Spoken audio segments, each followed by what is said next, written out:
Bon, j'ai négligé mon vélo. Il est en train de me le faire savoir. J'ai du jeu un peu partout. Les composantes sont très sales. Je viens d'une époque où le vélo, quand j'étais jeune, on le laissait dehors tout l'hiver, on le reprenait au printemps, on mettait un peu d'huile sur la chaîne puis on était correct pour un été. Mais aujourd'hui, les pièces sont plus performantes, plus légères, mais ils demandent beaucoup plus d'entretien. J'espère que je vais pas payer là, avec ma négligence, puis je vais être obligé de remplacer un hub. On va le démonter en morceaux, je vais essayer de me rendre le plus loin que je peux. Je suis encore dans mes débuts dans la mécanique de vélo. Je suis pas un expert, j'apprends comme vous. On va regarder là, étape par étape. Mais avant de commencer, on s'abonne à la chaîne, on clique sur la petite cloche. Si on a des questions, des suggestions, on ne gêne pas, on les écrit en bas. Puis là, on va aller voir la roue. Tigidou! Juste pour vous aviser, j'ai perdu les images de la vue de surplomb. Je vais essayer d'arranger le montage pour que ça soit de la meilleure qualité possible, mais je voulais vous aviser juste avant. Au fur et à mesure qu'on va avancer dans le projet de la roue, je vais nettoyer les composantes une par une. On va essayer d'en remettre ça sur le sens du monde, puis en espérant de pas avoir de mauvaises surprises que j'aurai pas besoin de remplacer un morceau. En premier lieu, on va enlever le lock ring. Ça va nous prendre ce petit outil ici. L'outil avec la chaîne pour retenir le moyeu. OK. C'est assez lousse. Pour moi, c'est ça mon problème. Parce que j'ai jamais... Voyons. J'ai jamais démonté la roue, j'ai jamais fait de maintenance dessus, puis déjà que le fait qu'elle soit lousse de même, je ne sais pas si c'est adéquat. Donc là, on va mettre ça ici. Par après, on va essayer de serrer avec les bons couples de serrage, c'est écrit sur la note. Ici, sur le lock ring, c'est marqué 40 newtons. On va mettre ça de côté. Ramasser la cassette.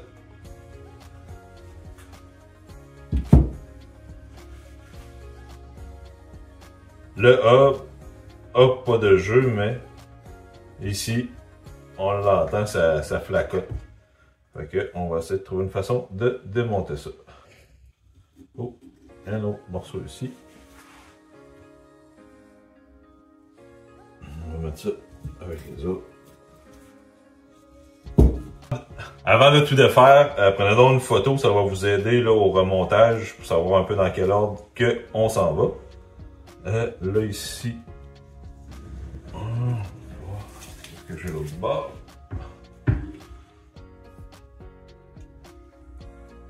Ah bon, ça va bien. Ouais, je pense que mon problème c'est que j'ai trop négligé, puis tout est lousse. Ça se défait à la main. Je pense pas que c'est d'origine. Ah, un spacer. Ça comme ça. Ok, tout se défait à la main. J'entends du sable. Je pense qu'on va dû pour un bon nettoyage. Bon. Ça c'est le cas. Côté. On va juste se prendre un petit plat. On va enlever l'essieu. Je veux pas perdre de bearing.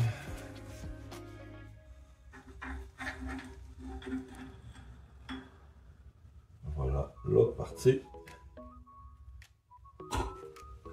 Pour les bearings, on a juste à les enlever. On va les nettoyer par après.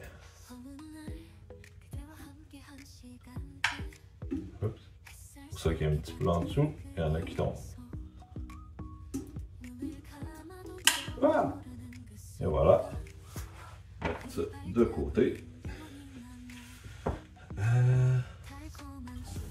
Ok, j'ai pas rien enlevé là. On va une grille. On va tourner ça de l'autre côté.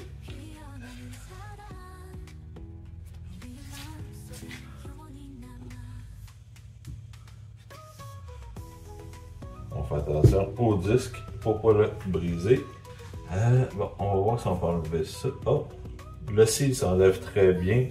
J'ai pris tout simplement un outil là, pour déjanter les roues ou enlever les pneus. appelez ça comme vous voulez. Il est en plastique, ça graphine pas. Puis le seal, ben, il va de cette façon. L'autre côté,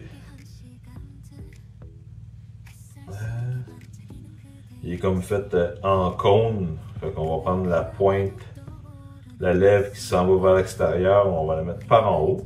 D'où tantôt, quand je disais de prendre une photo de l'ensemble, ben, ça vous permet justement là, de ne pas chercher de la façon que c'est monté. On va ramasser nos bearings.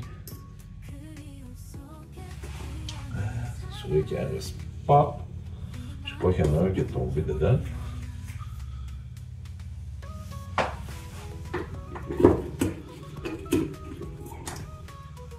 Je pense qu'il y en a dans le fond. On va regarder. Juste pour être sûr. Ah! Petit coquin.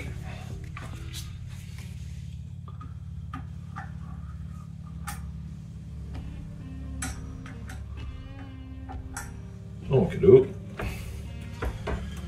on va regarder.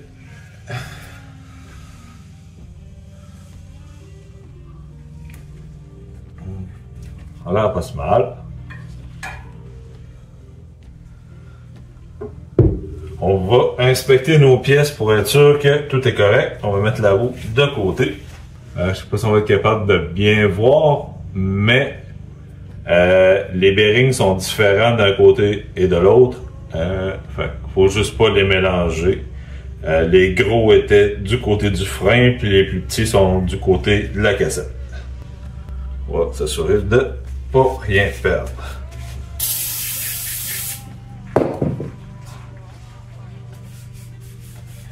On nettoie comme il faut. Puis après, on va regarder de plus près ce que ça donne. Pour nettoyer, vous pouvez prendre là, un solvant quelconque pour enlever la graisse. Moi, pour l'instant, j'ai sous la main du brake cleaner, fait qu'on va prendre ça. Le but est d'enlever tous les grains de sable ou la vieille graisse qu'il peut y avoir. Puis on s'assure que tout reste propre pour le remontage. On va examiner l'autre cas.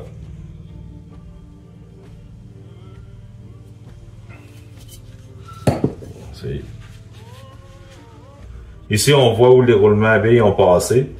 Il y a une ligne d'usure, mais il n'y a pas d'encavure. Fait ça a l'air assez droit, c'est propre. Mon vélo a juste manqué un peu d'amour. On s'assure qu'il n'y a plus de grains de sable. Que tout est propre. On va nettoyer notre cire.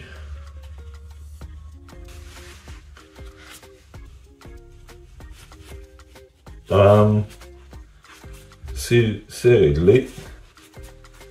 Le roulement à billes, on va essayer de ne pas les mêler comme tantôt.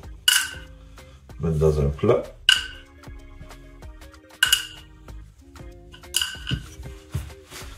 Dans un solvant quelconque, on essaie de les nettoyer du mieux qu'on peut. On va prendre ma super aimant. On va se trouver un endroit propre.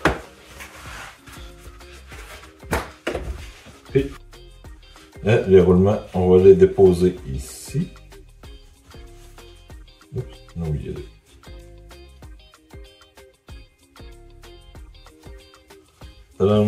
On va essayer de pas les mêler. On va prendre les autres ici.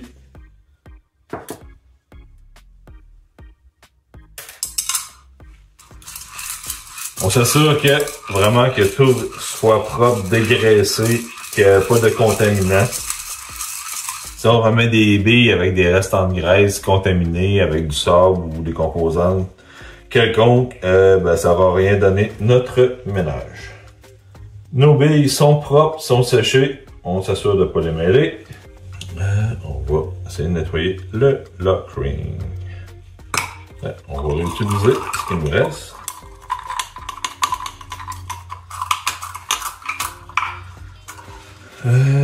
On s'assure que les filets sont propres. Bon, ça aussi c'est propre. Ok, le nettoyage est fait. Je suis content, mes bearings sont corrects, les copes sont super beaux, tout est parfait. Ici, on va récupérer, petite brosse à dents, tout nettoyer comme il faut.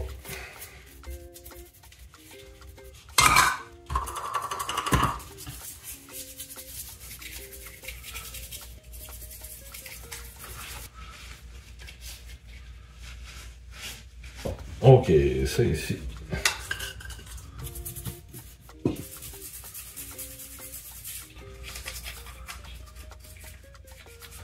Une chose qui arrive quand votre chaîne débarque, elle se ramasse entre les rayons puis la cassette, puis c'est tout en train de gruger votre cassette. Fait que un bon ajustement peut prévenir ça.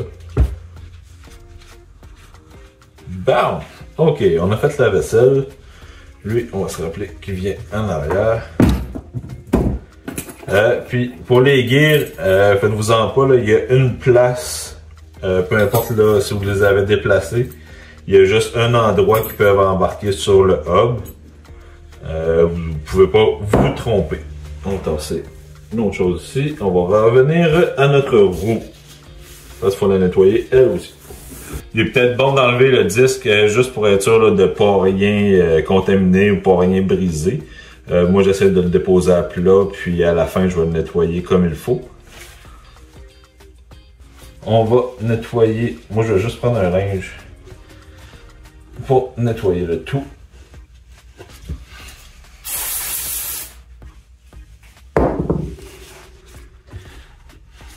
On va essayer de nettoyer plus de composantes possible pour éviter d'incorporer la saleté au remontage. Fait que un moyeu propre, ça va bien commencer. Donc, à l'autre côté.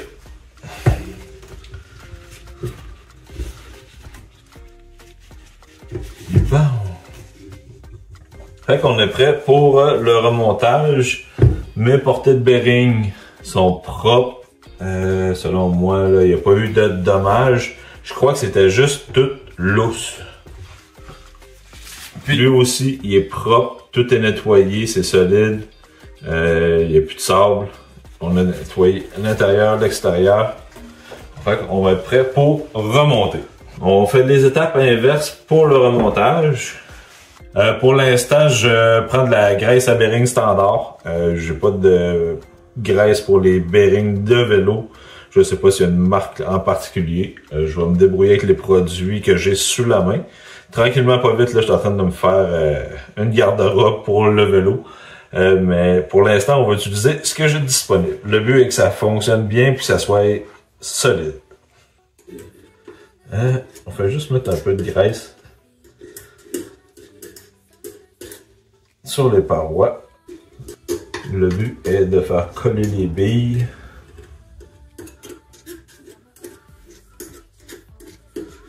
Un coup que les billes vont être collées dans la graisse, ça va tenir. On se rappelle, c'est les petites qui viennent ici.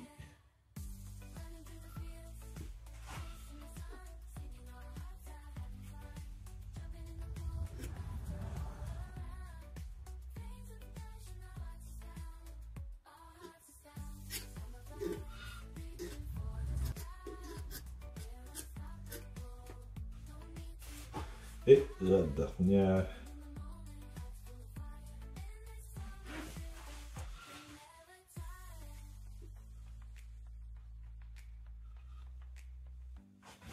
On remet notre petit cil. On descend comme il faut au fond.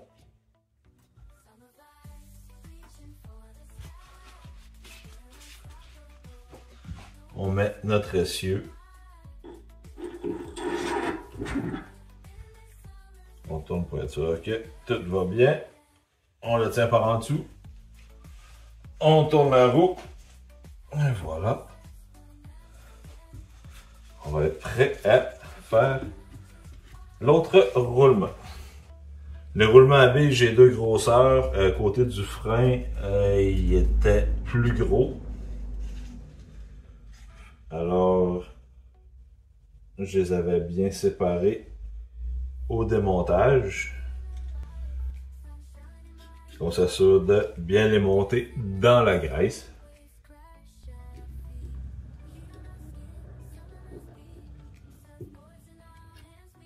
Tadam!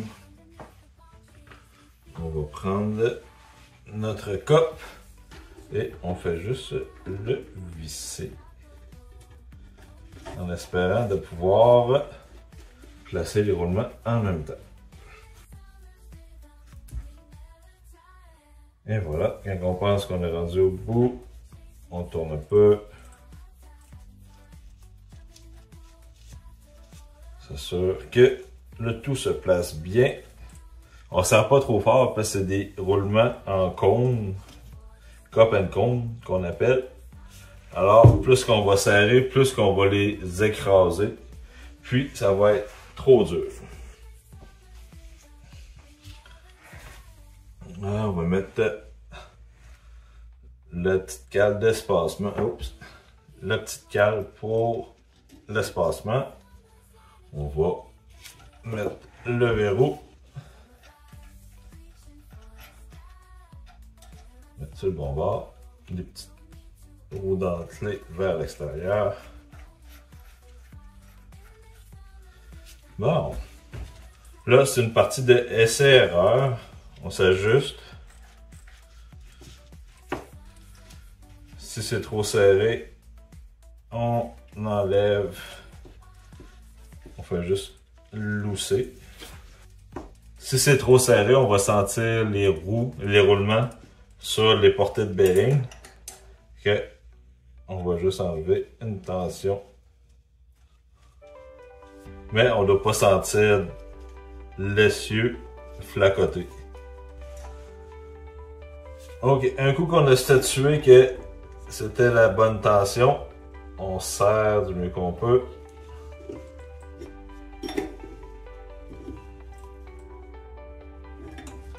Puis, on valide par la suite si le jeu est correct.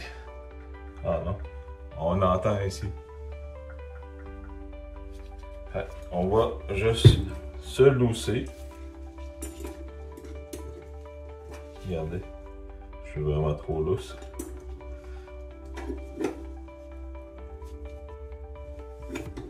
On va serrer un peu.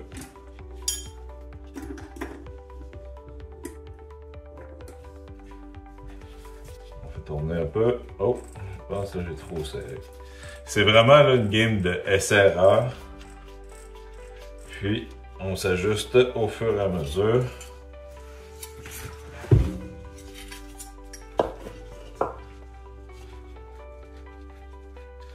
Bon, ok.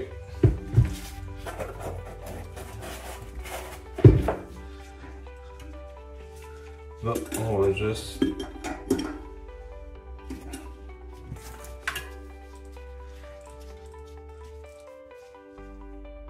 Ok, là j'ai plus de jeu, ça vire bien, c'est pas granuleux ou motonneux, ça va, ça semble être correct.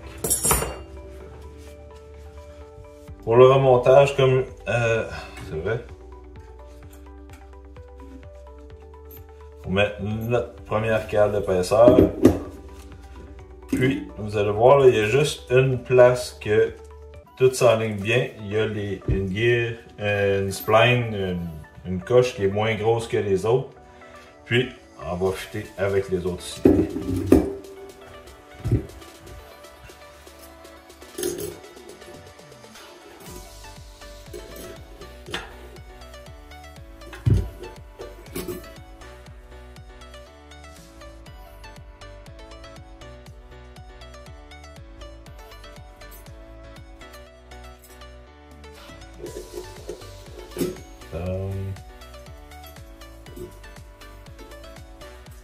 Le bon sens, c'est quand on est capable de lire les écritures. Pas de ce sens-là, il n'y a rien d'écrit. Il faut qu'on s'organise pour être capable de les voir.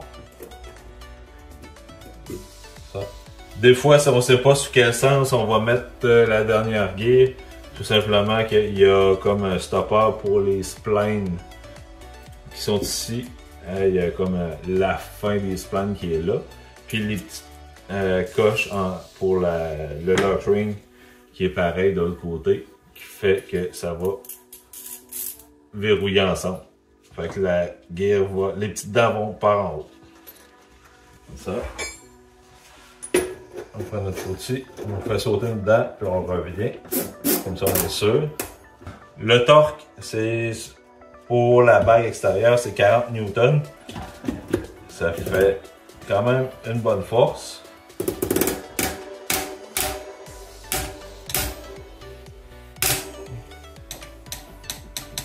Et voilà.